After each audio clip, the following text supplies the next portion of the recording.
Assalamualaikum warahmatullahi wabarakatuh. Perkenalkan kami dari kelompok 5 yang beranggotakan saya sendiri Nurul Azizah, Devi Septiana Irianti, Nadia Rahma, Muhammad Rizaldi Azwa, dan Mariani Salsabila.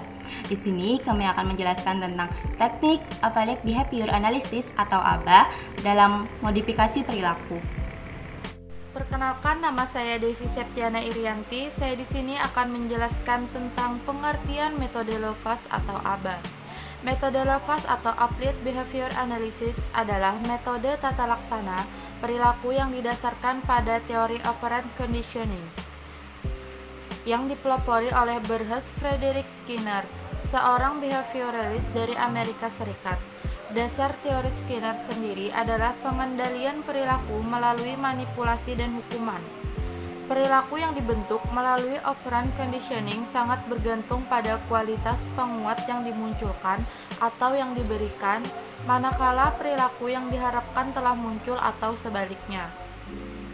Selanjutnya, menurut Sugihartono 2007, operant conditioning merupakan suatu proses penguatan perilaku operan atau penguatan positif atau negatif yang dapat mengakibatkan perilaku tersebut dapat berulang kembali atau menghilang sesuai dengan keinginan. Tujuan metode LOVAS atau Applied Behavior Analysis atau ABA dalam pembentukan perilaku dengan menggunakan metode LOVAS ini memiliki tujuan utama, yaitu mengurangi perilaku yang berlebih atau tidak wajar, mengajarkan anak terhadap perilaku yang lebih bisa diterima lingkungan. Perilaku yang kurang baik tadi digantikan oleh perilaku yang lebih baik.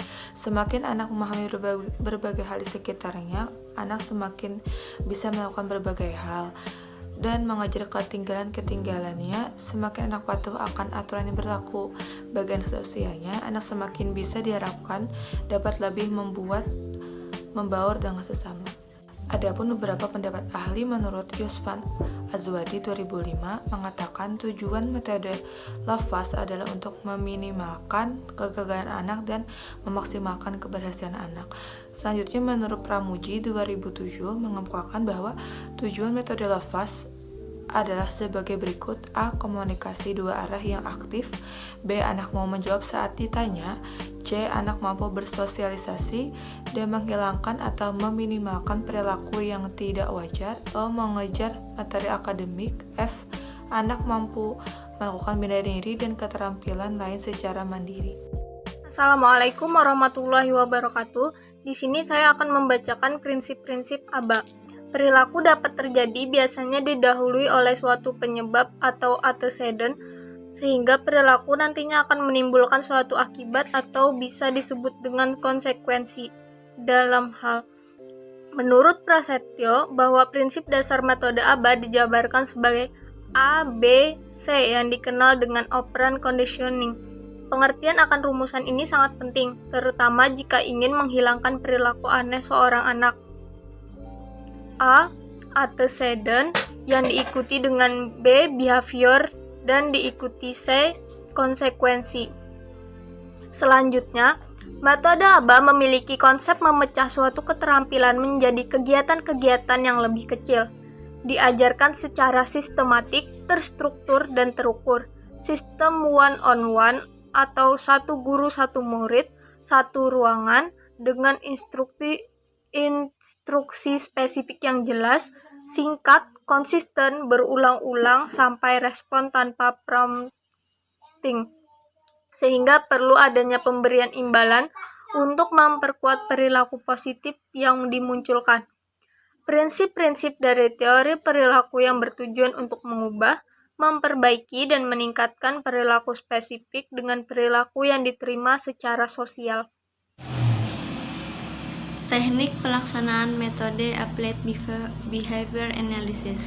Menurut Prasetyo, tahapan dalam penerapan metode LOVAS atau ABA berupa perintah, respon, peragaan sebagai bantuan, mengurangi peragaan, menggunakan imbalan. Tahapan dalam penerapan metode LOVAS dapat dikaji lebih lanjut sebagai berikut. 1. Perintah.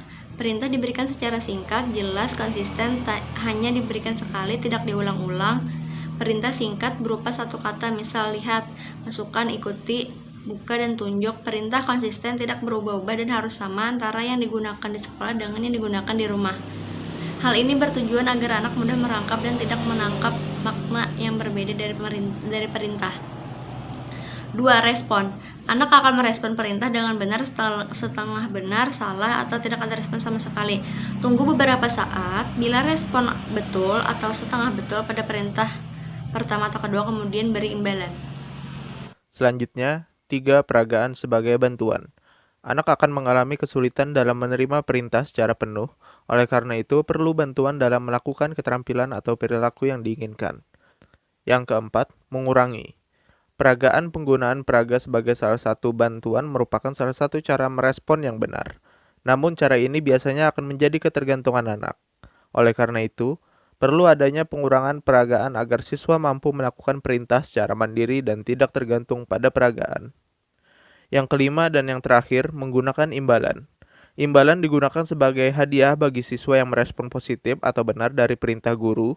Biasanya imbalan itu berupa aktivitas positif seperti pemberian makanan yang disukai siswa, pelukan, dan pujian. Imbalan ini berfungsi sebagai perangsang siswa dalam melakukan perilaku yang benar. Dan sampailah kita di ujung slide ini.